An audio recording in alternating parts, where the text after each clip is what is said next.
जय हिंद दोस्तों।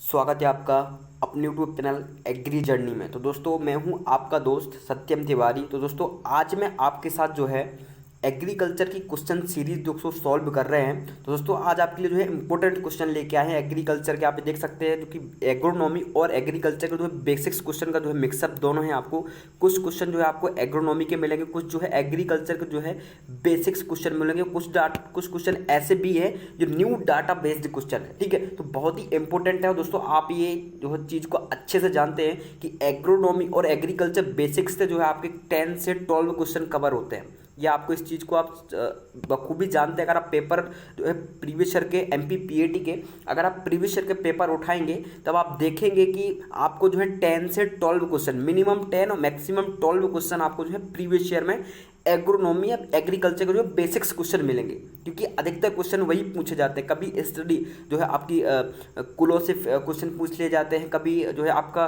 कि कब किसान दिवस मनाया जाता है। तो ऐसे क्वेश्चन जो है बेसिक्स क्वेश्चन बहुत सारे पूछे जाते हैं और यही अपने से अधिकतर गलत होते हैं। ठीक है, तो ये अपने को क्वेश्चन याद होना चाहिए। ऐसे ऐसे ही सीरीज में आपके लिए क्वेश्चन की सीरीज लेके आया हूँ। इंपॉर्टेंट क्वेश्चन दोस्तों, आप अगर देखो, मेरे को पता है कि सब लोग जो है पूरी क्वेश्चन सीरीज नहीं देखेंगे, जबकि दोस्तों इंपॉर्टेंट है। आपको पता है कि एमपी पीएटी में अगर आपको सिलेक्शन लेना है, एमपी पीएटी में अगर आप सिलेक्ट होना चाहते हो, सबसे ज़्यादा आपको ध्यान किस चीज़ पे देना पड़ेगा? थ्योरी पे, थ्योरी और प्लस क्वेश्चन सबसे इंपॉर्टेंट चीज़ होती है दोस्तों। आप भी इस बात को समझते हैं कि थ्योरी और क्वेश्चन कितने इंपॉर्टेंट होते हैं। अगर आप थ्योरी पे आपकी कमांड है तो आप क्वेश्चन पे भी आपकी कमांड रहेगी। इसलिए थ्योरी और क्वेश्चन इतनी ज़्यादा प्रैक्टिस करें, क्योंकि आपको पता है जो एजी 1 to 3 ग्रुप वाले उनको पता है कि 50 क्वेश्चन जो है एग्रीकल्चर के आते हैं, कितने महत्वपूर्ण होते हैं। और जो पीसीए ग्रुप से होते हैं उनके 100 नंबर के एग्रीकल्चर के क्वेश्चन आते हैं, तो बहुत ही महत्वपूर्ण होता है उन स्टूडेंट्स के लिए। तो इसलिए एग्रीकल्चर जो है उन पर ज़्यादा फोकस कर। देखो मेरा ये मानना है कि जिस टॉपिक का, जिस भी कोई भी टॉपिक, जिस टॉपिक का जो है ज़्यादा वेटेज है उसको ज़्यादा महत्व दे। सीधी सी बात है, क्योंकि वो ज़्यादा नंबर का रहा है, वो अपने को ज़्यादा नंबर प्रोवाइड कराएगा। और नंबर सेकंड बात ये याद रखें आप कि जो है जिस टॉपिक का ज़्यादा वेटेज है, जैसे कि 10 से 12 क्वेश्चन जब भाई एग्रोनॉमी और एग्रीकल्चर बेसिक्स से आ रहे हैं, तो इसको क्यों ना अपन कंप्लीट करें भाई, इसको बहुत अच्छे तरीके से कंप्लीट करें। इसके सारे क्वेश्चन लगाएं, इसकी सारी थ्योरी पढ़ें, और कुछ न्यू डाटा के संबंध क्वेश्चन है तो उसको भी हम जो है एनालिसिस करेंगे। टोटल जो है 15 क्वेश्चन है, 50 क्वेश्चन है आपके एग्रीकल्चर के, तो उनको हम सॉल्व करेंगे। आपको पता है 50 क्वेश्चन बहुत ऐसे क्वेश्चन हैं कि मैं आपसे एक बार रिक्वेस्ट कर रहा हूँ कि आप प्लीज़ जो है 10 क्वेश्चन एक बार आप करके देखिए। ठीक है, 10 क्वेश्चन आप एक बार करके देखिए, आपको समझ में आ जाएगा कि क्वेश्चन का लेवल क्या है। ठीक है, तो चलिए इस क्वेश्चन को सीरीज को अपन स्टार्ट करते हैं। लेकिन दोस्तों उससे पहले अगर चैनल पर नए हैं तो प्लीज़ चैनल को सब्सक्राइब करके रखिए, क्योंकि एमपी पीएटी की जो है ऐसी सीरीज अपन स्टार्ट करने वाले हैं। और स्टार्ट पहले भी हमने की थी, आपके जो मैन्योर्स एंड फर्टिलाइजर, एग्रोनॉमी और जो बहुत सारे टॉपिक्स के जो है अपने एमसीक्यू जो है हमारे चैनल पढ़े हैं। जब आप जो है प्ले लिस्ट खोलेंगे तो आपको सारी लिस्ट मिल जाएगी। ठीक है, तो इसलिए हमारे चैनल को सब्सक्राइब करके रखिएगा, पास में बेल आइकन उसको भी प्रेस कर लें, ताकि आने वाली किसी भी वीडियो को नोटिफिकेशन आप तक सबसे पहले प्रोवाइड हो। और दोस्तों एग्रीकल्चर में न्यू डाटा के लिए आप हमारे इंस्टाग्राम चैनल पर भी जुड़ सकते हैं, जिसकी लिंक जो है दोस्तों मैंने डिस्क्रिप्शन में दे रखी है। वहाँ पे स्टोरी में जो है एग्रीकल्चर न्यू डाटा हम मेंशन करते रहते हैं, तो आप हमारे इंस्टाग्राम पर भी जुड़ सकते हैं, लिंक डिस्क्रिप्शन में। ठीक है, फॉलो कर लीजिएगा। चलिए स्टार्ट करते हैं। तो इस सीरीज का आपका सबसे फर्स्ट क्वेश्चन है कि प्रत्येक के बाद कृषि, मतलब कितने वर्ष के बाद जो है कृषि जनगणना की जाती है, कितने वर्षों के बाद कृषि की जो जनगणना की जाती है। एग्रीकल्चर इंग्लिश में भी दोस्तों दिया हुआ है, हिंदी इंग्लिश दोनों स्टूडेंट्स के लिए मैंने जो है ये पीडीएफ तैयार की है।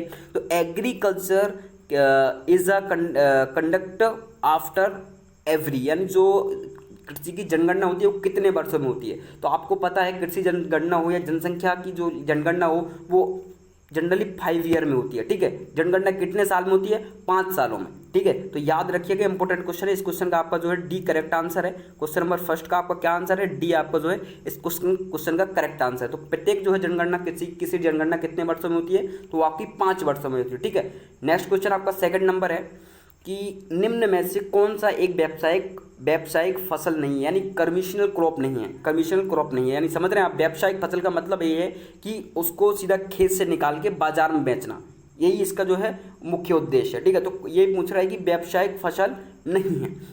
ऑप्शन में रखे कॉटन, जूट, आलू या गन्ना। तो कौन सी जो ऐसी फसल है जो व्यावसायिक नहीं है, उससे नहीं है पूछा, याद रखिएगा। ठीक है, तो कपास है क्या, या जो है कपास है, बिल्कुल है भाई। जूट है, बिल्कुल है। आलू है, आलू बिल्कुल नहीं है भाई, क्योंकि आलू जो है व्यावसायिक फसल नहीं है। गन्ना बिल्कुल व्यावसायिक फसल है, इसको सीधा अपन काट से जो है बाजार में बेचते हैं। कपास को सीधा जो है कपास की बॉल से कॉटन निकाल के सीधा बाजार में जाता है। जूट का भी यही हाल है। तो आलू जो है अपना क्या है, व्यावसायिक फसल नहीं है, याद रखिएगा, इंपॉर्टेंट क्वेश्चन है। यानी इस क्वेश्चन का करेक्ट आंसर आपका जो है सी रहेगा। ठीक है, नेक्स्ट क्वेश्चन की साइड चलते हैं। तो क्वेश्चन नंबर जो आपका थर्ड है, तो ये बोल रहा है कि निम्न में से कौन सा युग्म सुमेलित नहीं है, यानी सही सुमेलित नहीं है। तो कुछ जो है मैचिंग दे रखी है, उनमें से उन्होंने पूछा है कि कौन सी जो है गलत दी हुई है। तो रेड रेवोल्यूशन टमाटर से संबंधित है कि टमाटर उत्पादन से? जी हाँ, बिल्कुल जो है सही है। टमाटर रेड क्रांति जो है, रेड रेवोल्यूशन, ये रेड लाल क्रांति है, तो ये टमाटर से संबंधित है। ठीक है, बिल्कुल है। राउंड रेवोल्यूशन, यानी राउंड रेवोल्यूशन की बात कर रहे हो तो ये आलू यानी पटेटो, बिल्कुल भाई राउंड रेवोल्यूशन संबंधित है। अब जो है नंबर थर्ड पे उन्होंने दे रखा पिंक के रेवोल्यूशन, यानी जो है परभनी प्रोडक्शन। तो परभनी देखो आपकी भिंडी उत्पादन से संबंधित, तो ये किससे संबंधित है? परभनी क्रांति से। ये पिंक जो है पिंक के रेवोल्यूशन से बिल्कुल भी संबंधित नहीं है। पिंक के रेवोल्यूशन में जनरली आपका जो है मांसाहारी चीज़ों का जो है क्रांति से संबंधित है। किससे? मांसाहारी चीज़ों से। ठीक है, तो इसमें पिंक के रेवोल्यूशन आपका बिल्कुल भी आंसर नहीं है। तो आपका क्या है इसका जो है करेक्ट गलत आंसर आपका क्या है? ये जो है इसमें सही सुमेलित नहीं है, वो है आपका पिंक के रेवोल्यूशन। याद रखिएगा, सी इस क्वेश्चन का जो आपका करेक्ट आंसर है। क्वेश्चन नंबर थर्ड का सी करेक्ट आंसर है। ठीक है, नेक्स्ट क्वेश्चन नंबर 4 है आपका कि निम्न में से कौन भारत के उत्तरी राज्यों में, ये मोस्ट क्वेश्चन है, इस पर दोस्तों स्टार लगा लें, इंपॉर्टेंट क्वेश्चन है, कि निम्न में से कौन भारत के उत्तरी राज्यों में रबी की फसल है? यानी ऐसी कौन सी फसल है जो उत्तरी राज्यों में रबी की फसल मानी जाती है? Which one of the following is rabi crop in the northern state of India? तो कौन सी ऐसी क्रॉप है भाई जो उत्तरी राज्यों में रबी की फसल मानी जाती है? तो रबी की फसल जो है आपकी बार्ले, यानी जो है रबी की फसल मानी जाती है उत्तरी भारतों में। वैसे जनरली बेसिकली भी अगर गेहूं जौ वगैरह, तो ये चना वगैरह, तो ये अपने जनरली ही रबी की क्रॉप्स है। ठीक है, इनके बारे में आपको पता है। तो यही पूछ रहे कि उत्तरी भारत में रबी की फसल जो है कौन सी ऐसी फसल है जो उत्तरी भारत में रबी की माने? तो वो बार्ले आपकी, सी जो है आपका इस क्वेश्चन का, क्वेश्चन नंबर 4 का करेक्ट आंसर है। ठीक है, नेक्स्ट क्वेश्चन की साइड चलते हैं। तो क्वेश्चन नंबर आपका जो 5 है, तो ये इन्होंने पूछा है, ये भी बड़ी इंपॉर्टेंट क्वेश्चन है भाई, कि मोनोकल्चर निम्न में से किसकी विशिष्ट विशेषता है? मोनोकल्चर का मतलब आप समझ रहे हैं, सिंगल, मतलब एक खेत में जो है मोनोकल्चर मतलब सिंगल खेती। जैसे कि खेत में गेहूं ही गेहूं लगा दिया भाई, अगर टाइमिंग था तो क्या पता पूरे खेत में चने ही चने लगा दिया। ठीक है, तो ये बोला है मोनोकल्चर, किसी जो है एक फसल का उपयोग करते हैं अपन खेत में, तो ये कहलाती है आपकी मोनोकल्चर। तो वही ये पूछ रहे हैं कि मोनोकल्चर निम्न में से किसकी विशिष्ट विशेषता है? शिफ्टिंग कल्टीवेशन के बारे में आपने बिल्कुल सुन रखा हो। शिफ्टिंग मतलब जो है जूमिंग खेती भी इसको बोलते हैं, कि जो है आदिवासी उस समय में क्या करते थे, जंगल को काट कर और वहाँ पे खेती की, फिर वहाँ पे जो है उर्वरक शक्ति कम हो गई तो अगली जगह एक जो प्रक्रिया चलती रहती थी, इसको अपन क्या बोलते थे? जूमिंग या शिफ्टिंग कल्टीवेशन। ठीक है, ऑर्गेनिक फार्मिंग के बारे में आपको पता है, कार्बनिक खेती। ठीक है, और सी जो है आपका ऑप्शन क्या है? सी आपका बोल रहा है कि सब्सटेंस फार्मिंग, यानी निर्वाहक खेती, इसको क्या बोलते हैं? निर्वाहक खेती। और नंबर जो डी नंबर पे आपका है कन्वेंशनल ग्रेन फार्मिंग। तो यही पूछ रहा है कि मोनोकल्चर निम्न में से किसकी विशिष्ट विशेषता है? तो वो है आपकी किसकी विशिष्ट विशेषता है? व्यावसायिक अनाज खेती से, यानी इसको हिंदी में कैसे प्रदर्शित करेंगे? व्यावसायिक अनाज खेती। तो ये मोनोकल्चर किसकी विशेषता? तो ये विशेषता कन्वेंशनल ग्रेन फार्मिंग की। स्टार लगा ले, इंपोर्टेंट क्वेश्चन है, ये आ सकता है, बिल्कुल इंपोर्टेंट क्वेश्चन है और न्यू क्वेश्चन है ये। ठीक है, मोनोकल्चर निम्न में से किसकी विशिष्ट विशेषता है? तो वो विशेषता है कन्वेंशनल ग्रेन फार्मिंग है। ठीक है, याद रखिएगा। तो इस क्वेश्चन का मैंने आपको क्या बताया? करेक्ट आंसर डी रहेगा। ठीक है, अब आपके चलते हैं नेक्स्ट क्वेश्चन की तरफ। तो नेक्स्ट क्वेश्चन नंबर आपका डी बोल रहा है कि राष्ट्रीय मद्रास सर्वेक्षण और भूमि नियोजन ब्यूरो का मुख्यालय कहाँ पे है? यानी राष्ट्रीय मद्रास यानी national bureau of soil serving and land use planning is headquarter it. इसको क्या बोलते हैं? NBSL UP। कहाँ पे इसका मुख्यालय भाई कहाँ स्थित है? हैदराबाद, न्यू दिल्ली, पूना या नागपुर? तो आपका जो है राष्ट्रीय मद्रास सर्वेक्षण एवं भूमि नियोजन ब्यूरो, ये आपका जो है नागपुर में स्थित है। कहाँ पे दोस्तों? याद रखिएगा, नागपुर में स्थित है। तो दोस्तों जो है मैं आपको एक और इम्पोर्टेंट बात बता दूं कि जनरली जो है इंस्टीट्यूट्स जो आपके बहुत सारे एग्रीकल्चर के संबंधी बहुत सारे इंस्टीट्यूट, बहुत सारे रिसर्च इंस्टीट्यूट, बहुत सारे केंद्रीय विश्वविद्यालय, बहुत से जो है विश्वविद्यालय, तो उनके बारे में भी जनरली अपने से एक क्वेश्चन पूछ लिया जाता है, 1 से 2 क्वेश्चन उनसे भी कभी कभी पूछे गए। तो इन सारे क्वेश्चंस को भी अपने को तैयार करके रखना है। ठीक है, तो इन पर भी अपन विशेष ध्यान रखें। बहुत सारी आपकी जब आप 12th की बुक पढ़ेंगे तो उसमें 12th की बुक में ये बहुत सारे जो है पीछे जो है दिए गए हैं, सारे इंस्टीट्यूट की जानकारी दी गई है, कहाँ पे कौन सा इंस्टीट्यूट स्थित है और उस जो है किस काम में आते हैं, तो इन सब की जानकारी दी गई, तो उनको भी एक बार याद कर लीजिएगा। ऐसे जो ये जनरली क्वेश्चन पूछ लिया गया ना कि राष्ट्रीय मद्रास सर्वेक्षण एवं भूमि नियोजन ब्यूरो कहाँ पे, तो नागपुर में स्थित है। ठीक है, याद रखिएगा। क्वेश्चन नंबर 6 का जो आपका डी करेक्ट आंसर रहेगा। ठीक है, नेक्स्ट क्वेश्चन आपका क्या है, तो नेक्स्ट क्वेश्चन आपका है कि निम्न में से कौन एक उत्तेजक फसल है, यानी स्टिमुलेट क्रॉप पूछ रहा है भाई अपने से। कौन सी क्रॉप पूछ रहा है, इंग्लिश में कई बार स्टिमुलेट क्रॉप भी लिख देते हैं, तो अपने को हिंदी और इंग्लिश दोनों का याद रखना है। तो कौन सी ऐसी फसल है जो उत्तेजक फसल है ना, उत्तेजक फसल कौन सी है भाई, तो ऑप्शन दे रखे गेहूं या मेज या अरहर या टी, यानी वैसे जनरली आप इनको भी वैज्ञानिक नाम भी अपने को याद रखना है कि गेहूं का बॉटनिकल नेम क्या है, तो गेहूं का बॉटनिकल नेम है टिटिकम ड्यूरम या टिटिकम एस्टिबम। ठीक है, मेज का आपको पता है जिया मेज, अरहर का कैजिनस कैजान, टी का आपको पता है कैमिला स्पीसीज, चाय का बॉटनिकल नेम क्या है आपका कैमिला स्पीसीज, याद रखिएगा इंपॉर्टेंट है, कैमिला स्पीसीज कई बार पूछा गया है। तो निम्न में से कौन सी ऐसी उत्तेजक फसल है भाई, तो वो आपकी जो है टी यानी चाय, चाय एक उत्तेजक फसल है, याद रखिएगा। डी आपका जो इस क्वेश्चन का करेक्ट आंसर रहेगा, यानी चाय एक किसका कैसी है, स्टिमुलेट क्रॉप है। चाय के साथ साथ और भी ऐसी क्रॉप्स है जो स्टिमुलेट क्रॉप है, तो वो कौन कौन सी है, तो याद रखिएगा, लिख लें आप। हल्दी, कौन कौन सी, हल्दी जिसको अपन टीनूक बोलते हैं, हल्दी, हल्दी, हल्दी के बाद जो आपकी कौन सी, अदरक, जिंजीवर, ये आपकी जो उत्तेजक या स्टिमुलेट क्रॉप है, याद रखिएगा इंपॉर्टेंट है, पूछ सकता है भाई, लिख लें आप एक कॉपी में। अदरी जो हल्दी, अदरक, अरबी, अरबी यानी कोलोकेशिया, कोलोकेशिया की बात जो है आपकी ऑनियन यानी प्याज, प्याज कैसी है जी, उत्तेजक क्रॉप है। ये कौन कौन सी उत्तेजक फसल हो गई, क्रॉप्स होंगी, चाय होगी आपकी जो है, हल्दी होगी, अदरक होगी, अरबी और प्याज, ये आपकी जो है स्टिमुलेट क्रॉप है, याद रखिएगा। ठीक है, नेक्स्ट क्वेश्चन की साइड चलते हैं।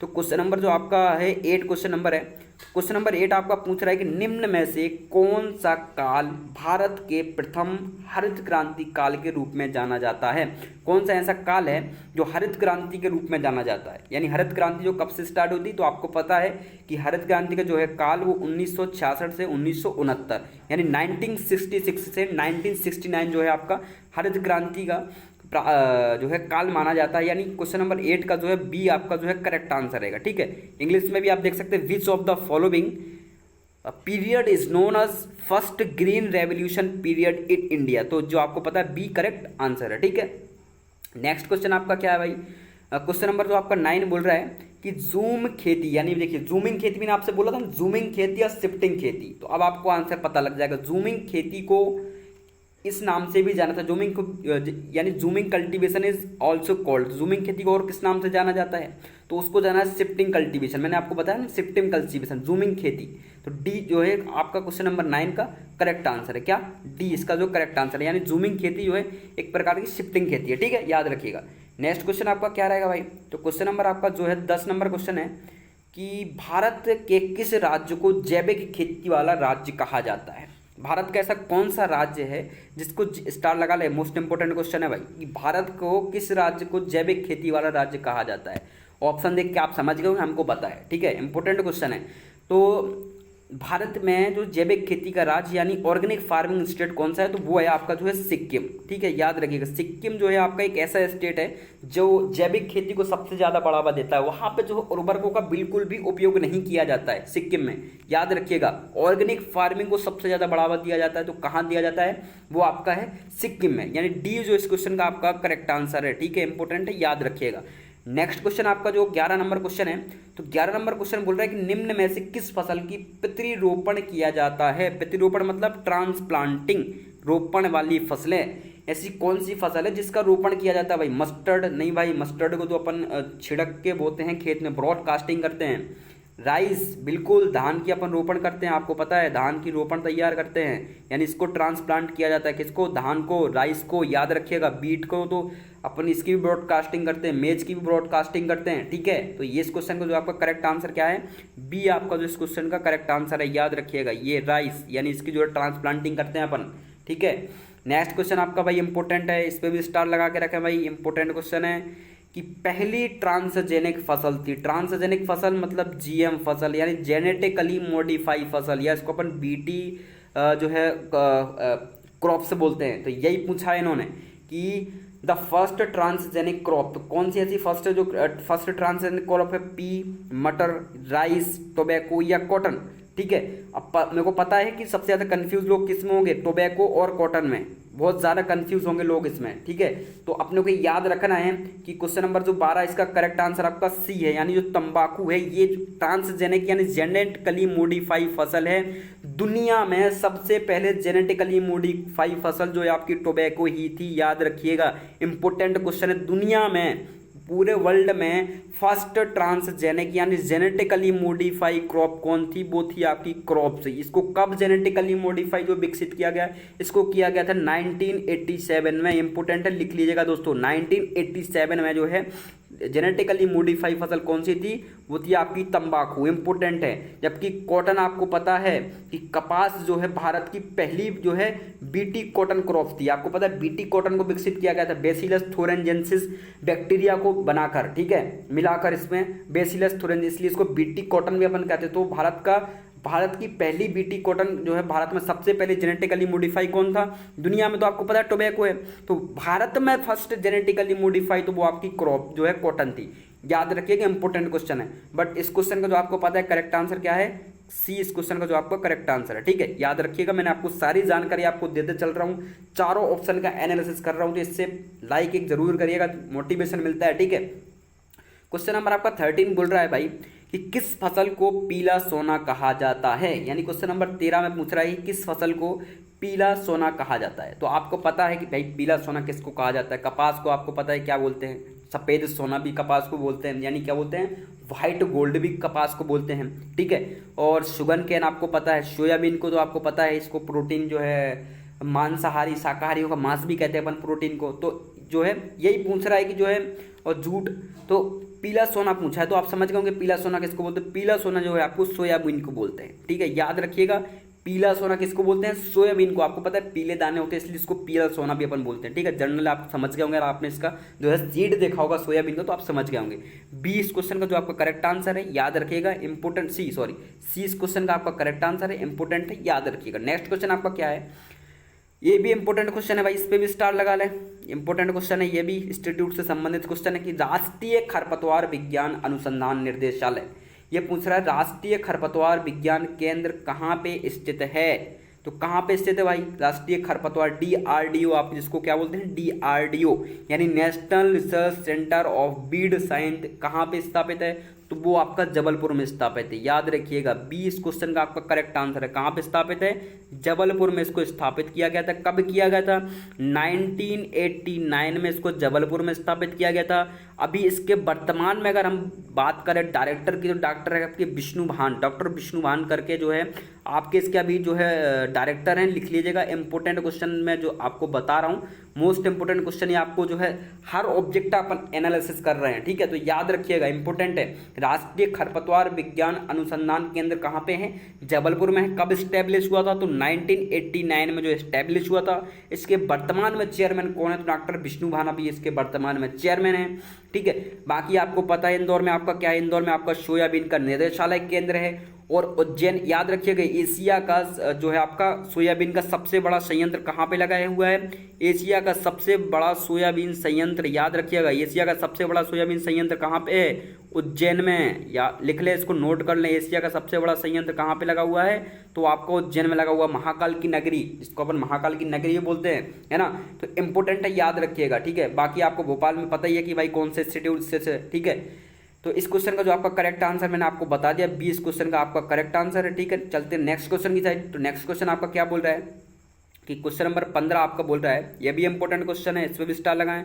सारे इंपॉर्टेंट क्वेश्चन आपको बता रहा हूँ दोस्तों। ठीक है, इंपॉर्टेंट क्वेश्चन है, तो इस क्वेश्चन की सीरीज को बिल्कुल भी मिस ना करें। इंपॉर्टेंट क्वेश्चन है, अगर आप सिलेक्ट होना चाहते तो बिल्कुल ज़्यादा से ज़्यादा क्वेश्चन लगाएं। मैं तो यही सजेस्ट करूंगा, क्योंकि मैंने जो है क्वेश्चन ज़्यादा से ज़्यादा क्वेश्चन प्रैक्टिस करके आज जो है यहाँ पे हूँ, इस मुकाम पे हूँ।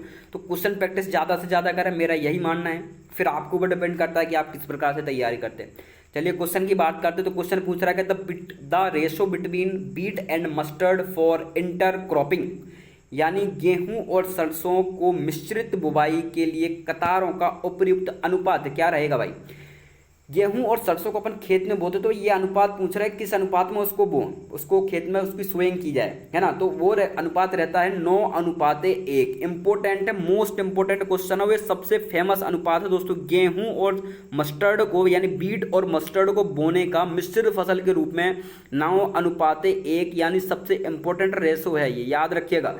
और दोस्तों एक और जनरली इधर से क्वेश्चन बनता है कि जो है खेत में फसल बुवाई के रूप में जब अपन मिश्रित फसल बोते हैं खेत में, जब अपन खेत में मिश्रित फसल बोते हैं तो मुख्य फसल और सहायक फसल का अनुपात क्या रखते हैं। कई बार ये पूछा गया है कि मिश्रित फसल के रूप में मुख्य फसल और सहायक फसल का अनुपात क्या रखेंगे, यानी इनको रेशो क्या रहेगा मिक्स्ड क्रॉप का जो, तो इनका अनुपात क्या रहेगा। तो इनका रेशो रहता है 4:1, यानी जो आपकी मुख्य क्रॉप है उसकी 4 कतार अपन बोएंगे, क्या बोएंगे, उसकी 4 कतारें लगाएंगे, और सहायक फसल की जो है 1 कतार लगाएंगे। तो ये इनका कहने का मतलब है। ऐसे ही जनरली गेहूं का भी यही मतलब है कि जनरली 9 कतार अपन किसकी लगाएंगे, मुख्य फसल का, अपना मुख्य उद्देश्य गेहूं है, इसके बाद जनरली 1 कतार अपन जो है सरसों की लगा देंगे, ठीक है। तो ये इसका सबसे बेस्ट और बेस्ट सुटेबल रेशो है 9:1, याद रखिएगा, ठीक है। बी जो है आपका क्वेश्चन नंबर 15 का करेक्ट आंसर है, ठीक है। नेक्स्ट क्वेश्चन आपका बोल रहा है 16 नंबर, मिश्रित खेती के वैज्ञानिक अध्ययन किसने किया। मिश्रित खेती यानी mixed farming, the scientific studies of mixed cropping was firstly done by, यानी मिक्स्ड जो है मिश्रित खेती का वैज्ञानिक किसने सबसे पहले अध्ययन किया, ये कहने का मतलब है। तो मिश्रित खेती का सबसे पहले अध्ययन किया था ला फिलिप्स करके एक साइंटिस्ट थे, ला फिलिप्स करके एक साइंटिस्ट थे, इन्होंने सबसे पहले जो है इसका अध्ययन किया, यानी ये इस क्वेश्चन का जो आपका करेक्ट आंसर है। न्यू क्वेश्चन है, इंपॉर्टेंट क्वेश्चन है, आपने सबसे इसके बारे में क्वेश्चन के बारे में ज़्यादातर लोगों ने नहीं सुना होगा, यानी न्यू क्वेश्चन है अपने लिए, तो इसको भी नोट डाउन कर लें। आपको पता है पीएटी का पैटर्न जो किस प्रकार से है, तो उसी प्रकार से क्वेश्चन का भी अपने को पैटर्न रखना पड़ेगा, ठीक है। इंपॉर्टेंट क्वेश्चन है, नोट कर लें इसको। अब चलते हैं आपके नेक्स्ट क्वेश्चन की तरफ। नेक्स्ट क्वेश्चन आपको बोल रहा है भाई क्वेश्चन नंबर 17। क्वेश्चन नंबर 17 क्या बोल रहा है, 17 ये बोल रहा है कि रागी का जो है बॉटनिकल नेम पूछा है। याद, आपको सारी फसलों के बॉटनिकल नेम भी याद होने चाहिए, तो यही इन्होंने पूछा है कि रागी का वैज्ञानिक नाम है, यानी द बॉटनिकल नेम ऑफ रागी। तो रागी का बॉटनिकल नेम क्या है भाई, तो जो है रागी का अपना बॉटनिकल नेम है इलूसिना कोरेकेना, यानी क्या नाम है इसका बॉटनिकल, इलूसिना कोरेकेना जो है इसका बॉटनिकल नेम है। किसका, रागी का वानस्पतिक नाम क्या है, एलोसिना कोरेकेना। ये इस क्वेश्चन का आपका करेक्ट आंसर है, यानी रागी का बॉटनिकल नेम अपने को याद होना चाहिए, इंपॉर्टेंट है। रागी आपकी जो है पार्म मिलेट क्रॉप है, यानी जो है कोदो, रागी, कोदो, कुटकी, इनको जो है इनको पुराने अनाज भी कहा जाता है। इनको क्या कहा जाता है, पुराने अनाज। कई बार ये क्वेश्चन पूछा हो कि इनमें से पार्म मिलेट या पुराने अनाज कौन से हैं, तो रागी, कोदो, कुटकी जो है अपने पुराने अनाज माने जाते हैं, याद रखिएगा, इंपॉर्टेंट क्वेश्चन है, ठीक है। नेक्स्ट क्वेश्चन आपका जो है क्वेश्चन नंबर 18 आपका बोल रहा है कि तिल यानी सिसिमम के बारे में अपने से पूछा हुआ है। ये देखिए, सिसिमम इज रिलेटेड फैमिली, यानी सिसिमम कौन सी जो है तिल कौन से कुल से संबंधित है। तो तिल आपका देखिए चीनोपोडेसी, पेप्लिनियोसी आपको पता है, पेप्लिनियोसी को अपन क्या बोलते हैं, पेप्लिनियोसी के जो है लेग्यूमिनेसी के अंदर एक शाखा आती है पेप्लिनियोसी, तो पेप्लिनियोसी, लेग्यूमिनेसी या पेडालिएसी। तो तिल कौन सी यानी सिसिमम कौन सी फैमिली में आता है, ठीक है। तो सिसिमम जो आपको पता है कि आपका सिसिमम जो है पेडालिएसी फैमिली में आता है। कौन सी फैमिली में, पेडालिएसी में। इंपॉर्टेंट है, अपने को याद रखना है, सिसिमम कौन सी फैमिली में आता है, पेडालिएसी में। डी इस क्वेश्चन का आपका जो है करेक्ट आंसर है, ठीक है। सिसिमम किससे संबंधित है, पेडालिएसी से। क्वेश्चन नंबर 19 आपका क्या बोल रहा है, क्वेश्चन नंबर 19 बोल रहा है कि एक ही खेत में, ठीक है, याद रखिएगा, इंपॉर्टेंट क्वेश्चन है, एक ही खेत में नारियल, काली मिर्ची और हल्दी की एक साथ फसल देने की क्रिया क्या कहलाती है। एक साथ हल्दी की, नारियल की भी, काली मिर्च की भी और हल्दी की एक साथ फसल देने की क्रिया क्या कहलाती है। तो क्या कहलाती है भाई, क्या कहलाती है, रिले क्रॉपिंग, इंटर क्रॉपिंग या मल्टीपल क्रॉपिंग, है ना, मल्टीपल क्रॉपिंग या मल्टी स्टोरेज क्रॉपिंग, उसको क्या बोलेंगे अपन। तो आपको पता है जो है ये नारियल आपने सुना होगा, नारियल, कोको, इलायची, एक बहुत बेस्ट उदाहरण, बहुत ही फेमस उदाहरण है मल्टीपल स्टोरेज का। मल्टीपल स्टोरेज में आप समझ गए होंगे कि सबसे जो कि एक लेवल में अपन जो है फसल को लगाते हैं। कि आपको पता है नारियल के बाद काली इलायची छोटी, उसके बाद हल्दी के पेड़े जो है जनरली पौधे और छोटे, ऐसे एक जो है क्रम वाइज अपन लगाते हैं, इसको ही मल्टी स्टोरेज क्रॉपिंग में बोलते हैं, ठीक है। तो यही इन्होंने पूछा है कि नारियल, काली मिर्च और हल्दी के साथ फसल देने की क्रिया क्या कहलाती है? तो वो कहलाती है आपकी मल्टी स्टोरेज क्रॉपिंग। रिले के बारे में आपने सुना होगा। जनरली अपन रिले में क्या करते हैं, एक फसल कटाई के पूर्व भी दूसरी फसल को बो देते हैं। जनरली 4 फसलें अपन इसमें लेते हैं रिले क्रॉपिंग में, है ना। इंपॉर्टेंट है, कई बार इससे भी क्वेश्चन उठे हुए कि जो है ये कह रहता है खेती को और सघन करने का माध्यम है रिले क्रॉपिंग। अधिक से अधिक जो है ये सघन करने का तरीका है खेती को, ठीक है। अंतरा सस्यन अंतर क्रॉपिंग के बारे में आपने सुना होगा। मल्टीपल क्रॉपिंग के बारे में आपने सुना होगा। तो मल्टी स्टोरेज जो आपका इसका करेक्ट आंसर है, यानी क्वेश्चन नंबर 19 का जो है डी करेक्ट आंसर है, याद रखिएगा। नेक्स्ट क्वेश्चन आपका बोल रहा है कि एवरग्रीन रेवोल्यूशन, एवरग्रीन रेवोल्यूशन यानी सदाबहार, सदाबहार रेवोल्यूशन, सदाबहार क्रांति, याद रखिएगा। हिंदी में भी कई बार पूछ सकता है आपसे, आप इसमें गड़बड़ा ना जाए कि एवरग्रीन क्या होता है। एवरग्रीन क्रांति यानी इसमें पूछा है कि evergreen revolution word is given by, यानी जो एवरग्रीन रेवोल्यूशन शब्द है वो किसने दिया था? तो एवरग्रीन रेवोल्यूशन आपको पता है डॉक्टर एम.एस. स्वामीनाथन जो है एवरग्रीन रेवोल्यूशन से संबंधित है। किससे? एवरग्रीन रेवोल्यूशन से संबंधित कौन है? आपके एम.एस. स्वामीनाथन। इंपोर्टेंट क्वेश्चन है, याद रखिएगा, ठीक है। नेक्स्ट क्वेश्चन आपका है कि रिले क्रॉपिंग सिस्टम का उदाहरण है। रिले क्रॉपिंग मैंने आपको बताया था ना, रिले क्रॉपिंग लगातार 4 फसलें, वही वाला ये उन्होंने यहाँ पे क्वेश्चन का जो है जिक्र कर लिया कि रिले क्रॉपिंग सिस्टम का उदाहरण क्या है भाई, कौन सा उदाहरण रिले क्रॉपिंग सिस्टम का? तो मेज, मस्टर्ड, बाजरा या काउपी। यानी मेज मतलब मक्का, मस्टर्ड यानी आपकी सरसों, बाजरा, बाजरा तो आपको पता ही है, काउपी यानी जो है आपका रिज का यानी लोबिया के बारे में जो उन्होंने जानकारी ले ली। तो यही पूछ रहा है कि रिले क्रॉपिंग सिस्टम का उदाहरण कौन सा है? तो आपको पता है कि रिले क्रॉपिंग का जो है बेस्ट उदाहरण आपका जो है माना जाता है मक्का, पोटैटो, बीट और मूंग, है ना। तो ये जो है रिले क्रॉपिंग के बहुत भी बेस्ट और बहुत ही फेमस उदाहरण है, याद रखिएगा। किसका? आपको रिले क्रॉपिंग का तो ये उदाहरण ही अपने को याद कर लेना है। बहुत ही बेस्ट और बहुत ही फेमस उदाहरण है ये रिले क्रॉपिंग का। कौन सा? मक्का, जो आलू और गेहूं और मूंग, बहुत ही फेमस उदाहरण है, तो अपने को याद रखना है। यानी बी जो आपका क्वेश्चन नंबर 21 का करेक्ट आंसर है, ठीक है, याद रखिएगा। इंपोर्टेंट क्वेश्चन है, ऐसे क्वेश्चन आते हैं अपने से।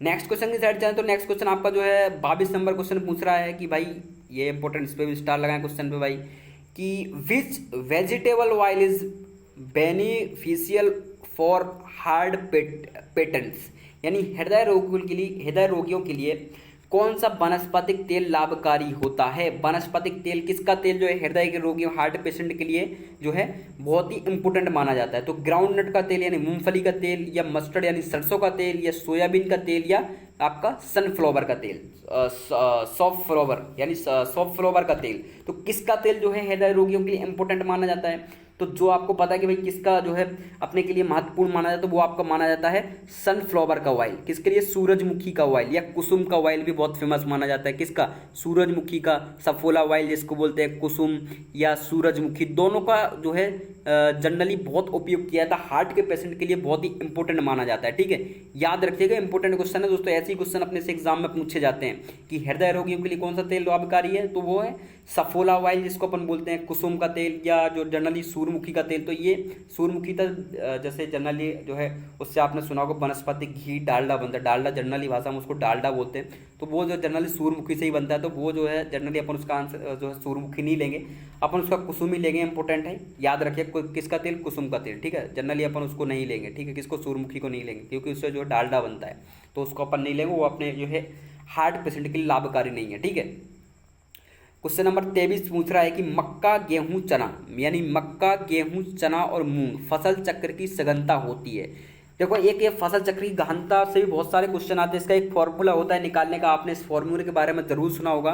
देखो उस फॉर्मूले के बारे में आपको बताता हूँ कि फसल चक्र में फसलों की संख्या, आपने सुना होगा फसल चक्र में फसलों की संख्या कितनी रहती है उस चक्र में।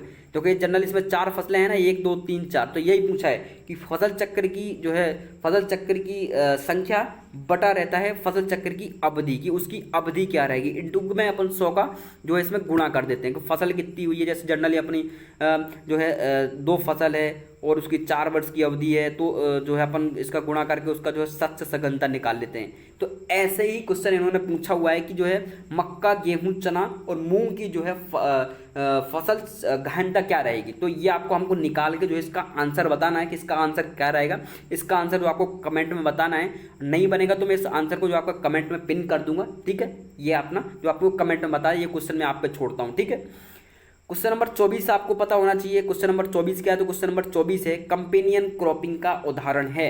कंपेनियन क्रॉपिंग यानी कंपेनियन क्रॉपिंग को पता है क्या बोलते हैं? सहचर, सहचर या सहयोगी फसलें, सहचर या सहयोगी। अपने को हिंदी इंग्लिश दोनों में याद रखना है।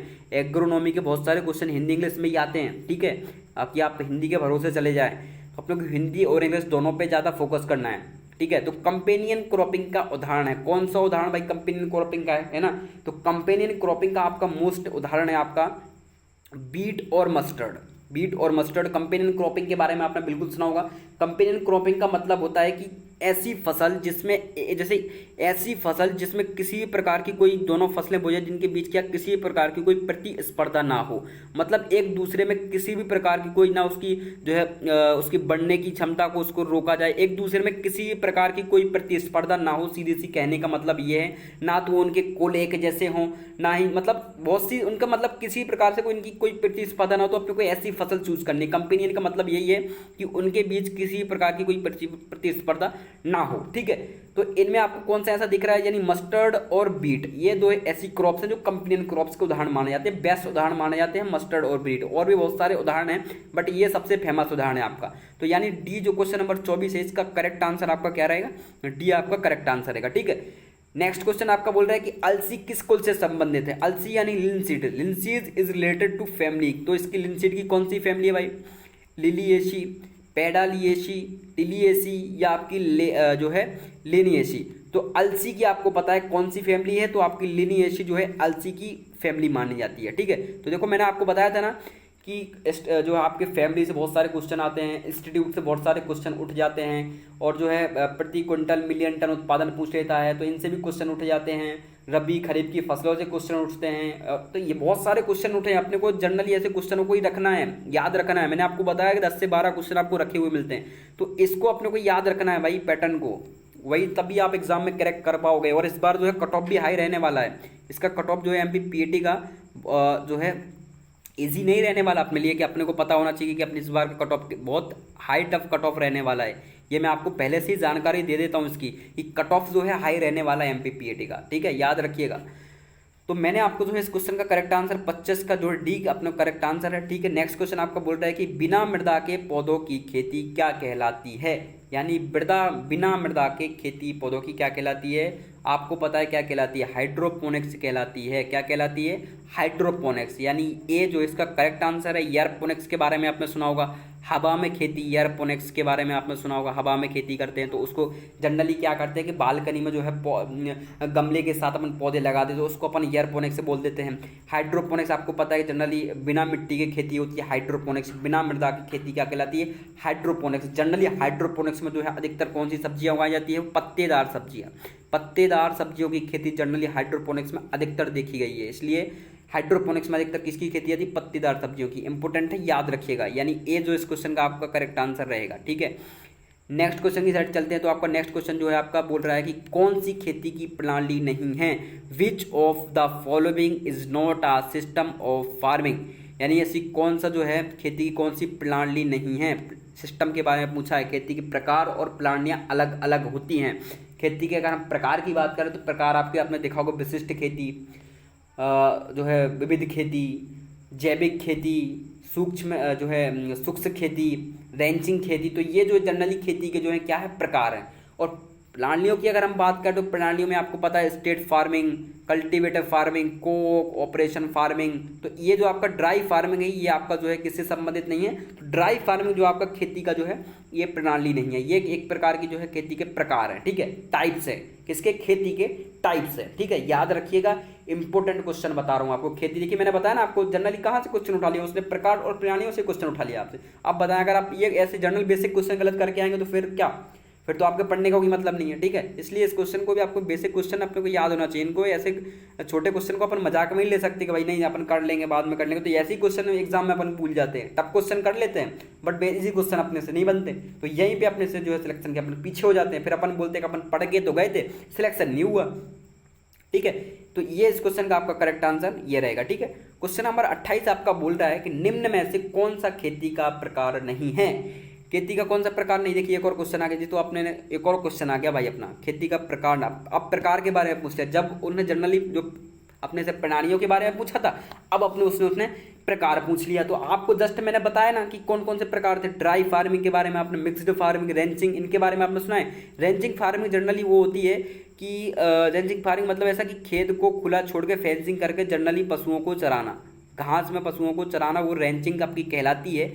रेंचिंग मतलब ये जो ऑस्ट्रेलिया अमेरिका साइड, क्योंकि ज़मीन बहुत सारी रहती है तो वहीं पे जो है रेंचिंग फार्मिंग चलती है, ठीक है। तो ये रेंचिंग का मतलब है। बट खेती का प्रकार वो नहीं है, वो है आपकी क्वेश्चन नंबर 28 में जो आपका आंसर रहेगा वो आपका रहेगा बी, यानी कलेक्टिव फार्मिंग। जस्ट आपने ना बात की ना कलेक्टिव फार्मिंग, तो कलेक्टिव फार्मिंग जो एक प्रकार की प्रणाली है, ठीक है। इसमें क्या पूछा है कि खेती का प्रकार नहीं है, तो कलेक्टिव फार्मिंग एक अपने का खेती का प्रकार नहीं है, एक प्रकार की खेती की प्रणाली है, सिस्टम है, ठीक है। याद रखिएगा, यानी क्वेश्चन नंबर 28 का जो बी आपका करेक्ट आंसर है, ठीक है। क्वेश्चन नंबर 28 के 29 की साइड चलते हैं। तो ये पूछ रहे हैं कि दीर्घ प्रकाश चाहने वाला पौधा है, यानी long day plant, the plant which required sunlight for long duration, यानी जो दीर्घ, यानी SDP, LDP बहुत सारे प्लांट होते हैं, SDP प्लांट होते हैं और डे न्यूट्रल प्लांट होते हैं, यानी जो है लघु दिवसीय प्रकाश होते हैं, लघु जो नहीं कम प्रकाश चाहने वाले पौधे, दीर्घ प्रकाश चाहने वाले पौधे या जिनको प्रकाश की जो है आवश्यकता ही नहीं होती। तो ऐसे पौधे के बारे में उन्होंने पूछा है कि इन्होंने जनरली पूछा है आपने दीर्घ प्रकाश चाहने वाले। तो दीर्घ प्रकाश चाहने वाले पौधे आपको पता है कौन कौन से, गेहूं हो गया आपका, मटर हो गया आपका, जौ हो गया आपका, बार्ले, ठीक है, और चना हो गया आपका। तो ये जनरली मटर हो गया आपकी, तो ये जो है दीर्घ प्रकाश चाहने वाले पौधे हैं। तो यानी ऑल ऑफ दिस आपका इसका करेक्ट आंसर है, यानी क्या, ऑल ऑफ दिस जो है डी इस क्वेश्चन का आपका करेक्ट आंसर, यानी उनको 29 नंबर क्वेश्चन का आंसर क्या है, डी, यानी ऑल ऑफ दिस, यानी दीर्घ फसल चाहने वाले पौधे हुए आपके सभी है, ठीक है, इनमें से। क्वेश्चन नंबर 30 आपका बोल रहा है कि भारत का प्रथम कृषि विश्वविद्यालय कहाँ स्थापित हुआ था। तो द एग्रीकल्चर यूनिवर्सिटी कहाँ पे सबसे पहले इंडिया में स्थापित हुई थी भाई, तो सबसे पहले आपकी जो बनी थी भारत में एग्रीकल्चर यूनिवर्सिटी, वो आपकी बनी थी पंतनगर, पूसा, यहाँ से बहुत सारी किस्में विकसित की हैं, आपको पता है पूसा, तो इतनी सारी किस्में विकसित की गई हैं। तो जनरली सबसे पहले यहीं पे स्थापित किया गया था, उत्तराखंड देहरादून में आपका जो है पंतनगर में सबसे पहले पूसा हुआ करता था, अभी पंतनगर है। तो पंतनगर में सबसे पहला भारत का जो है एग्रीकल्चर यूनिवर्सिटी स्थापित की गई थी, जो कि जनरली 1964 में स्टैब्लिश की गई थी। कब की गई थी, 1964 में स्टैब्लिश की गई थी, ठीक है। याद रखिएगा, इंपॉर्टेंट क्वेश्चन है, सी जो इस क्वेश्चन का आपका करेक्ट आंसर है, ठीक है। नेक्स्ट क्वेश्चन आपका बोल रहा है कि निम्न में से कौन सी फसल खरीफ, रबी और जायद तीनों ऋतुओं में लगाई जाती है।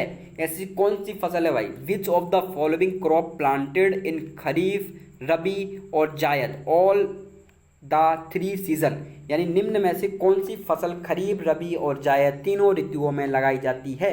कौन सी ऐसी फसल है भाई, ये सनफ्लावर यानी कुसुम के बारे में, बीट यानी गेहूं, रेड ग्राम यानी आपको पता है रेड ग्राम, ठीक है, और सनफ्लावर यानी सूर्यमुखी। तो ऐसी कौन सी फसल है जो तीनों ऋतुओं में लगाई जाती है। तो तीनों ऋतुओं में आपको पता है सूर्यमुखी को जो है तीनों ऋतुओं में उगाया जाता है।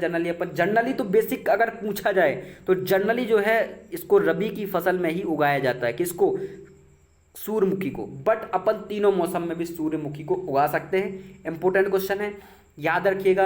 31 number question most important question है, इस पर स्टार लगा लें, डी इस क्वेश्चन का आपका करेक्ट आंसर रहेगा, ठीक है। नेक्स्ट क्वेश्चन आपका क्या है भाई, तो क्वेश्चन नंबर 32 आपका बोल रहा है कि मेडिकागो सटाइवा पौधा है। मेडिकागो सटाइवा कैसा पौधा है भाई, मेडिकागो सटाइवा ऑयल सीड है, मेडिकागो सटाइवा, ठीक है, और सीरियल क्रॉप है, या आपका वेजिटेबल क्रॉप है, या आपका फॉडर क्रॉप है। तो मेडिकागो सटाइवा क्या है, कैसा पौधा है, तो मेडिकागो सटाइवा आपका जो है एक फॉडर यानी एक चारे वाला पौधा है, चारे वाली फसल है मेडिकागो सटाइवा, ठीक है।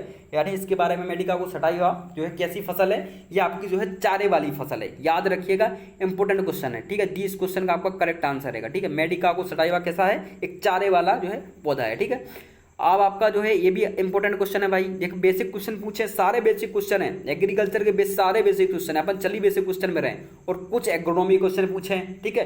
तो इनको याद रखिएगा, अगर आपको जो है अपने एग्रीकल्चर में नंबर बढ़ाने हैं, अपन जनरली टॉपिक्स को कमजोर में ही ले सकते हैं कि बहुत सारे टॉपिक किस किस को कवर करें। तो सबसे पहले उन टॉपिक्स को कवर करें जिनकी जो है नंबरिंग ज़्यादा है, जिनको क्वेश्चन ज़्यादा आने, जैसे हॉर्टिकल्चर के 10 से 12 क्वेश्चन आते हैं, हॉर्टिकल्चर सेकंड जिसके फल फ्रूट के बारे में कई बार पूछा जाता है। तो इन क्वेश्चनों को अपने को याद रखना है। ऐसे ही ये क्वेश्चन नंबर 33 पूछा हुआ कि C4 पौधा नहीं है, तो इनमें से कौन सा ऐसा पौधा है जो C4 नहीं है भाई, जो आपका शुगर कैन यानी गन्ना, मिज यानी मक्का, सोरगम बाइकलर यानी ज्वार, और आपका सोयाबीन। तो इनमें से ऐसा कौन सा पौधा है जो आपका जो है C4 पौधा नहीं है?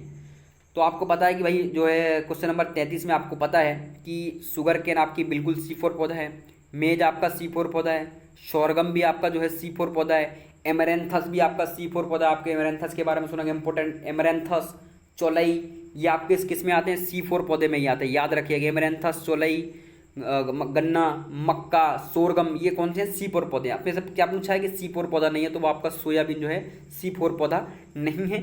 इंपॉर्टेंट है, डी इस क्वेश्चन का आपका करेक्ट आंसर है, याद रखेगा, स्टार लगा ले। और तीनों के बारे में अपने को पता होना चाहिए कि जो C3 प्लांट्स के बारे में कौन कौन से हैं, C4 प्लांट्स कौन कौन से हैं, कैम प्लांट्स कौन कौन से हैं, ये अपनों को याद होना चाहिए। इंपॉर्टेंट है, कई बार एग्जाम में पूछे जाते हैं, कई बार कॉम्पिटेटिव एग्जाम में आपको तो ये कॉलेज तक भी सीख पढ़ने को मिलेगा ये सब चीज़ें, तो इनको अपने को याद रखना है, ठीक है। हरी खाद के रूप में प्रयुक्त होने वाली फसल है, हरी खाद यानी जो है crop which are used of green manure, यानी हरी खाद के रूप में किस फसल का उपयोग सर्वाधिक किया जाता है, तो वो आपको बताना है। तो ढैंचा, सनहेम्प यानी सनई, काउपी यानी रिजका या लोबिया। ढैंचा, बीट और पैडी, सोरगम, पारोमिलेट और मेज, किसका उपयोग जो है अपन हरी खाद बनाने के लिए करते हैं? तो हरी खाद बनाने के लिए आपको पता है कि ढैंचा, सनहेम्प और लोबिया यानी रिजिका का अपन उपयोग करते हैं हरी खाद बनाने के लिए। किसके लिए? ग्रीन मैन्योर्स के लिए अपन जो है इन जो है तीनों का उपयोग करते हैं। और भी बहुत सारी फसलें हैं, जनरली अपन मटर को भी उपयोग कर लेते हैं कभी कभी, जनरली, बेसिकली, ऐसा नहीं है, जनरली, ठीक है। हरी खाद बनाने के लिए सबसे प्रमुख फसल कौन सी है? तो वो आपकी कौन सी है? ढैंचा है। भारत में सबसे ज़्यादा हरी खाद किससे जब बनाई जाती है? तो वो ढैंचा से बनाई जाती है, याद रखिएगा। भारत में सबसे ज़्यादा हरी खाद किससे बनती है? तो वो बनती है आपकी ढैंचा से। लेकिन जो है आपकी विश्व में हरी खाद में फेमस है आपका सनहेम्प यानी सनई, क्रोटोलेरिया जुइंसिया, भारत में सबसे ज़्यादा फेमस, विश्व में सबसे ज़्यादा फेमस है। यानी विश्व में सबसे ज़्यादा हरी खाद किससे बनाई जाती है? वो आपकी क्रोटोलेरिया जुइंसिया यानी सनई से बनाई जाती है, ठीक है। सनई जनरली आपको पता है लेग्यूमिनेसी फैमिली में आता है, ठीक है। काउपी यानी रिजिका, इस ये भी इंपॉर्टेंट है। तो ये जो आपका है क्वेश्चन नंबर 34 का एक करेक्ट आंसर रहेगा, ठीक है। इंपॉर्टेंट है, याद रखिएगा। क्वेश्चन नंबर 35 की साइड चले तो क्वेश्चन नंबर 35 आपका बोल रहा है कि निम्न में से कौन सी दलहनी फसलें हैं भारत में 75% दाल उत्पादन में उत्तरदायी है, यानी 75% वो है सारी जो है आपकी पल्सेस क्रॉप का कवर करती हैं। अगर दाल 100% दाल हो रही हैं तो वो ऐसी दाल वाली फसलें हैं कि 75% तो वही कवर कर रही हैं, बाकी 25% में बाकी दालें आ रही हैं। तो ये कहने का इसका मतलब है कि निम्न में से कौन सी दलहनी फसल भारत में 75% दाल उत्पादन के लिए उत्तरदायी है? चिकपी या ग्रीन ग्राम? चिकपी को आपको पता है क्या बोलते हैं, और ग्रीन ग्राम आपको पता है, यानी ग्रीन ग्राम किसको बोलते हैं? मूंग को अपन ग्रीन ग्राम बोलते हैं। चिकपी आपको पता है अरहर को बोलते हैं। चिकपी और फील्ड मटर यानी फील्ड मटर जंगली मटर के बोलते हैं। Chickpea, pigeon P, pigeon P आपको पता है अरहर को बोलते हैं। तो पिजन पी या फील्ड मटर, तो ऐसी कौन सी जो है दाल वाली फसलें हैं जो आपका जनरली 75% कवर करती हैं? तो वो आपकी जो है चिकपी और पिजन पी, ये आपकी जनरली 75% कवर करती हैं ऑल दाल प्रोडक्शन का, ठीक है। इंपॉर्टेंट है, याद रखिएगा, इस क्वेश्चन पे स्टार लगा लें। बिल्कुल आपने से ये क्वेश्चन एग्जाम में पूछा जा सकता है कि 75% उत्पाद जो है दलहनी फसलों में 75% दाल उत्पादन के उत्तरदायी है, वो आपकी चिकपी और पिजन पी है, ठीक है। कौन सा है? सी इस क्वेश्चन का आपका जो है करेक्ट आंसर है। नेक्स्ट क्वेश्चन आपका बोल रहा है कि भारत में कितने कृषि जलवायु क्षेत्र हैं? भारत में कितने कृषि जलवायु क्षेत्र हैं, यानी एग्रो क्लाइमेट्रिक जोन कितने हैं और हॉर्टी क्लाइमेट्रिक जोन कितने हैं? आपने से कई बार पूछा गया है भाई कि हॉर्टी, एग्री और हॉर्टी क्लाइमेट्रिक जोन के बारे में, ठीक है। तो एग्री क्लाइमेट्रिक जोन कितने हैं और हॉर्टी क्लाइमेट्रिक जोन कितने हैं? तो सबसे पहले अपन जानते हैं कि एग्रो क्लाइमेट्रिक जोन कितने हैं, तो वो आपके जनरली 15 एग्रो क्लाइमेट्रिक जोन है। डी इस क्वेश्चन का आपका क्वेश्चन नंबर 36 का करेक्ट आंसर क्या है? डी, यानी भारत में कितने एग्रो क्लाइमेट्रिक जोन है? तो आपके 15 एग्रो क्लाइमेट्रिक जोन है। एक और क्वेश्चन बनता है कि हॉर्टी क्लाइमेट्रिक जोन कितने? तो 8 आपके जो है जनरली हॉर्टी, भारत में 8 जो है आपके हॉर्टी यानी उद्यानिकी क्लाइमेट्रिक जोन है, याद रखिएगा, ठीक है। नेक्स्ट क्वेश्चन आपका जो है 37 है।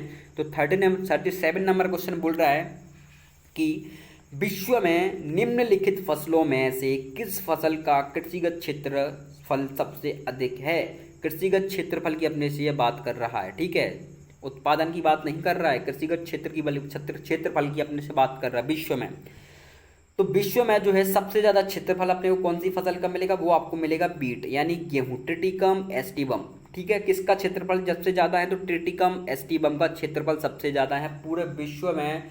सबसे ज़्यादा कृषिगत क्षेत्रफल अगर किसी का है तो वो किसका है, गेहूं का है, ना कि पैडी का, याद रखिएगा। कई लोग पैडी पर जाने की कोशिश कर रहे होंगे, ठीक है, तो अपने को पैडी पे नहीं जाना है, सही पे जाओ। एग्रोनॉमी शब्द किस भाषा से लिया गया है भाई, ये तो आपको पता होना चाहिए। एग्रोनॉमी जो है आपका किस भाषा से लिया गया है, वो आपकी ग्रीक भाषा से लिया गया है। किससे, एक ग्रीक भाषा से।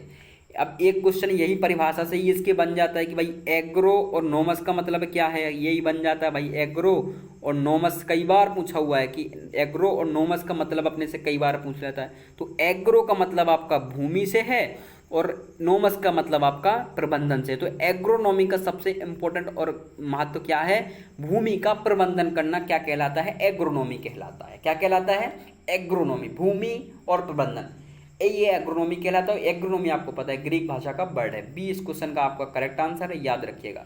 39 ये भी इंपॉर्टेंट क्वेश्चन है, सस्य विज्ञान के जनक किसको, ये तो आपको पता ही होगा, पीटर डे करेंजी जो आपके सस्य विज्ञान के जनक माने जाते हैं। क्या माने जाते हैं, सस्य विज्ञान के जनक किसको कहा जाता है, पीटर डे करेंजी को, ठीक है, याद रखिएगा। नेक्स्ट आप क्वेश्चन नंबर 40 की साइड चलें तो 40 आपका बोल रहा है कि निम्न में से कौन सा एक पौधा अलग श्रेणी से संबंधित है। अलग श्रेणी मतलब विषम, अपने से ऑड भी पूछ सकता है। Which of the following do not belong to same category, यानी सेम कैटेगरी मतलब आप समझ रहे हैं। कॉटन, अब आप देखो एक अनुमान लगाएं, कॉटन कैसी फसल है, रेशे वाली यानी फाइबर क्रॉप है, ठीक है। जूट कैसी क्रॉप है, रेशे वाली फाइबर क्रॉप है। मेस्टा कैसा है, मेस्टा भी जो है जूट के जैसा ही मेस्टा होता है, ये भी एक रेशे वाली क्रॉप है। अब भाई तीनों रेशे वाली क्रॉप है, तंबाकू तो रेशे वाली क्रॉप है नहीं, तो यही इन्होंने पूछा है कि, और कई बार यहाँ पे ऑड भी लिख देते हैं, निम्न में से विषम क्रॉप है, यानी विषम मतलब ऑड यानी सबसे अलग, तो वो है आपकी तंबाकू, ठीक है। तंबाकू कैसी है, जो है आपकी अलग श्रेणी है, ठीक है, याद रखिएगा। 20 क्वेश्चन का आपका करेक्ट आंसर है। तो ऐसे क्वेश्चन भी अपने को छांटने को आते, तो अपने को पता होना चाहिए, तभी आप छांट पाओगे कौन सी क्रॉप कैसी। बाकी आप तुक्का लगाने के लिए तो एमपीपीटी में आपको पता है जनरली 40,000 फॉर्म भरते हैं, तो वो क्यों भरते हैं, तुक्का लगाने के लिए भरते हैं, ठीक है। तो याद रखिएगा, अपने को पढ़ना है भाई, सिलेक्ट होना है, ना कि अपने को दोबारा इस एग्जाम की तैयारी करना है, ठीक है। निम्न में से किस अनाज को गरीब का अनाज कहा जाता है। मैंने आपको बताया था ना, पुराने अनाज, तो पुराने अनाज जो होते हैं वही गरीब के अनाज कहे जाते हैं। तो यही इन्होंने पूछा है इसमें कि जो है आपका रागी, कोदो, बाजरा और मेज किसको पुराने अनाज कहा जाता है। Which grain is said of poor man food, याद रखिएगा, स्टार्ट लगाने क्वेश्चन पे, पुअर मैन फूड। तो पुअर मैन फूड जो आपके बाजरे को कहा जाता है, किसको कहा जाता है, बाजरे को, ठीक है। पुअर मैन फूड किसको कहा जाता है, बाजरे को। सी इस क्वेश्चन का आपका करेक्ट आंसर रहेगा। नेक्स्ट क्वेश्चन आपका क्या बोल रहा है कि निम्न में से हरित क्रांति के जनक हैं, हरित क्रांति के फादर ऑफ ग्रीन रेवोल्यूशन कौन है भाई, ये तो बहुत ही फेमस क्वेश्चन है। फादर ऑफ हरित क्रांति के जनक आपके माने जाते हैं, तो वो माने जाते हैं आपके एन.ई. बोरलॉग।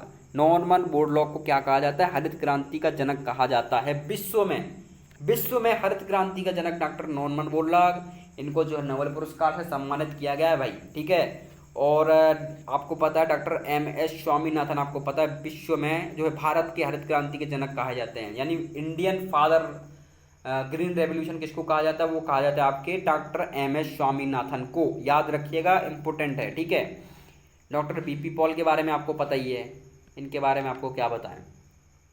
43 निम्न में से कौन एक नकदी फसल है भाई, नकदी फसल यानी कैश क्रॉप। देखिए वही पूछा गया है, नकदी फसल, फर्स्ट नंबर के क्वेश्चन के याद करिएगा, वही यहाँ पे क्वेश्चन पूछा गया है कि विच निम्न में से कौन सी एक फसल नकदी फसल है। बीट, पैडी, बार्ले, टोबैको, कौन सी ऐसी फसल है भाई नकदी फसल है।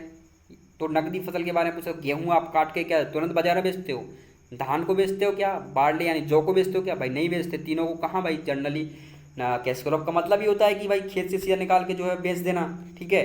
तो वो आपकी टोबैको के आप पत्ते होते हैं, काट के आप सीधा बाजार में बेच सकते हो, आपने जनरली बाजार में रखे हुए भी देखे होंगे, ठीक है। तो 43 का जो है डी करेक्ट आंसर है, यानी इसका सही आंसर क्या है, टोबैको, ठीक है। नेक्स्ट क्वेश्चन आपका पूछ रहा है कि दो मुख्य फसल ऋतुओं के मध्य कम समय में तैयार होने वाली फसल कहलाती है। क्या कहलाती है भाई, दो मुख्य फसल ऋतुओं के मध्य कम समय से तैयार होने वाली फसल कहलाती है। इसकी एक और परिभाषा बनती है, देखो जनरल इसका आंसर तो आपको पता है कैच क्रॉप कहलाती है, ठीक है। क्या कहलाती है? कैच क्रॉप, यानी अंतर्वर्तीय फसलें। हिंदी में कैच क्रॉप को आपको पता है क्या बोलते हैं? अंतर्वर्तीय फसलें, अंतर्वर्तीय क्रॉप बोलते हैं कैच क्रॉप को, ठीक है। तो दो मुख्य फसल ऋतुओं के मध्य कम समय में तैयार होने वाली फसल क्या कहलाती है? कैच क्रॉप कहलाती है। यानी सी इस क्वेश्चन का जो है आपका करेक्ट आंसर है। क्या कहलाती है? कैच क्रॉप कहलाती है। देखो आप लोग की एक चीज़ और भी याद रखनी होगी, एक कई बार देखो अपने एक क्वेश्चन होता है, एक कैच क्रॉप से ही क्वेश्चन बनता है कि जनरली आपकी जो है किसी कारणवश आप फसल को बोने में लेट हो गए या कारणवश आपकी फसल नष्ट हो गई, तो आप क्या करते हैं? कैच क्रॉप में आपको पता है कौन कौन सी फसलें आती है? मूंग हो गई आपकी, कौन सी होगी? मूंग, सांबा और लाही। मूंग, सांबा और लाही, ये क्यों आ रही है भाई कैच क्रॉप में? क्योंकि उसका परिभाषा ही में उसका आंसर छिपा हुआ है कि आपको पता है मूंग बहुत कम समय में तैयार हो जाती है, लगभग 40 दिन के आसपास, जो 40-45 में आपकी मूंग तैयार हो जाती है। तो यही इसका मतलब है कि भाई जो है जनरली जो है आपकी किसी कारणवश आप बुवाई में लेट हो गए, आपकी फसल नष्ट हो गई, तो आप क्या कर सकते हैं भाई? जल्दी से जल्दी क्या करो? मूंग को बो दो। यही उसका मुख्य उद्देश्य है कैच क्रॉप का, ठीक है। इंटीग्रेटर आपको पता ही है, इंटीग्रेटर मतलब, और ट्रैप के बारे में आपको पता है कि जो है ट्रैप क्रॉप में आपका क्या होता है कि जनरली भिंडी को अपन ट्रैप क्रॉप के रूप में उपयोग करते हैं, ठीक है। तो इन सब की परिभाषा आप लोग को याद होनी चाहिए। अब आंसर नॉर्मली अपने से निकल आते हैं, उसकी कोई दिक्कत नहीं है, ठीक है। अपने से नॉर्मली बन जाते हैं। सी इस क्वेश्चन का जो आपका करेक्ट आंसर रहेगा, ठीक है। नेक्स्ट क्वेश्चन आपका है कि निम्न में से कौन सा पौधा एक बीजपत्री है, यानी विच of the following is plant monocot? कौन सा प्लांट है भाई? मोनोकॉट। मोनोकॉट एक बीजपत्री के बारे में पूछ रहा है।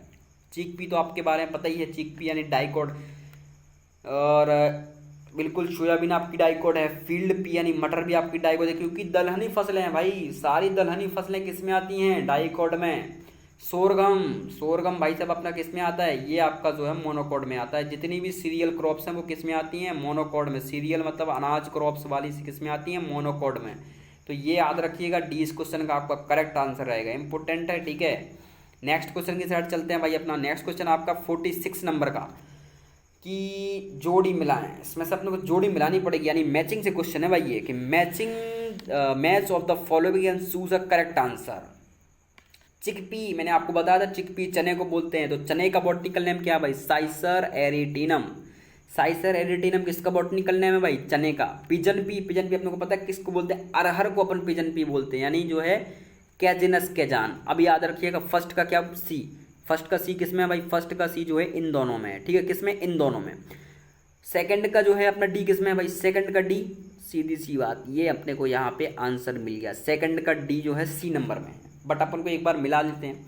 ग्राउंडनट, ग्राउंडनट का बॉटनिकल नेम क्या है भाई? Arachis hypogaea. मूंगफली, Arachis hypogaea. Sunflower, Helianthus annuus. Sorghum के आपने सोरगम बाइकलर, ये इस क्वेश्चन का आंसर हो गया, यानी 5 का बी। तो 5 का बी ये है, 4 का ए अपने को एलियंथस एनस। तो इस क्वेश्चन का जो है करेक्ट आंसर आपका क्या रहेगा? सी आपका जो इस क्वेश्चन का करेक्ट आंसर है, ठीक है। याद रखिएगा, इंपॉर्टेंट क्वेश्चन है। सी क्या रहेगा? इस क्वेश्चन का करेक्ट आंसर है। नेक्स्ट क्वेश्चन की साइड चलते हैं। तो नेक्स्ट क्वेश्चन आपका पूछ रहा है कि वर्षाधारित या रेन फेड वर्षा आधारित या रेन फेड खेती जहाँ खेती होती है, जहाँ की औसत वार्षिक वर्षा कितनी होती है भाई? Rain fed farming adopt where is annual rainfall, कितनी होती है भाई वार्षिक वर्षा? लेस देन 75 मिलीमीटर, बिटवीन 750 से 1150 मिलीमीटर, या मोर देन 1150 मिलीमीटर, या नॉन ऑफ दिस।